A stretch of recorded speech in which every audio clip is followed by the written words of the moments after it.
that women can rely on Mitt Romney. But can the Romney campaign rely on women to come vote for him in the upcoming election?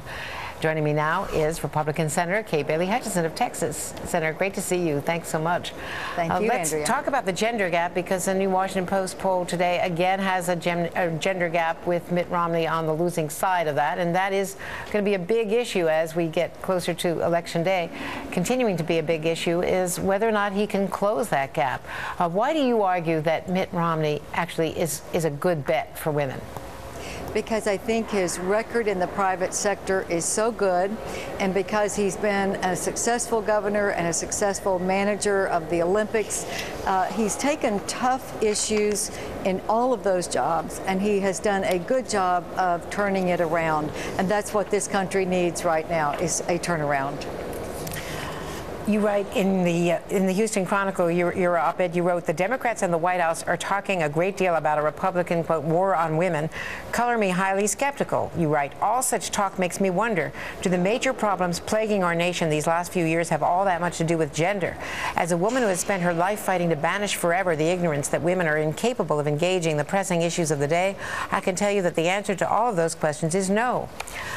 Yet some of your own Republican colleagues, Lisa Murkowski from Alaska, she said, quote, "I think that you're sensing is a fear, a concern that women feel threatened that a long-settled issue might not be so settled," talking about contraception. "It makes no sense to make this attack on women. If you don't feel this is an attack, you need to go home and talk to your wife and your daughters."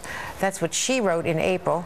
And Olympia Snowe, as you know, memorably also a Republican, said, "I feel like it's a retro debate that took place in the 1950s. It's sort of back to the future, isn't it? And it is surprising in the 21st century we would be revisiting this issue."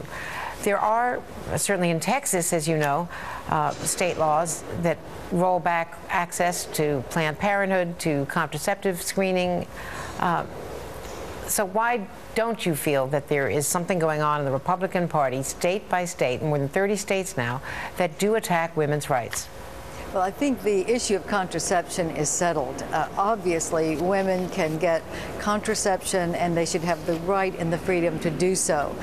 It was a religious freedom issue. The Catholic Church has now sued on that issue, and I think that it was mischaracterized. What I do think women care about are jobs, and 23 million Americans are not working or they're underemployed.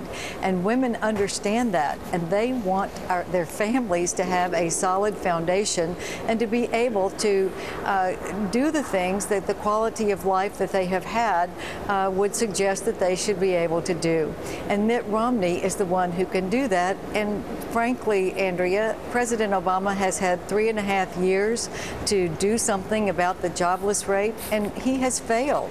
So Bain Capital is not on trial here. It is President Obama's record that is on trial, and I think by every conceivable measure, he has failed to get this economy going again. Having served in the Senate for as long as you have, and you became the highest ranking woman in leadership in the Senate, have you experienced gender problems there with all the dominance of men in the Senate and the long history there? Well, you know, we all have one vote, and I would say that big states are at a disadvantage, and I was in leadership, I was elected to leadership, and I think that we all have the equal voice. I'm ranking member of a committee. I have the same voice that a male ranking member would have.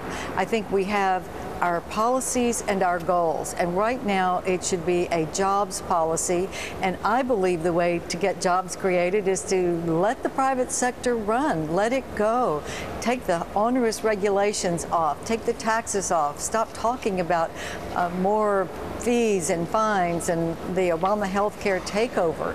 These are the things that are scaring small business, and this is what all of us want to change.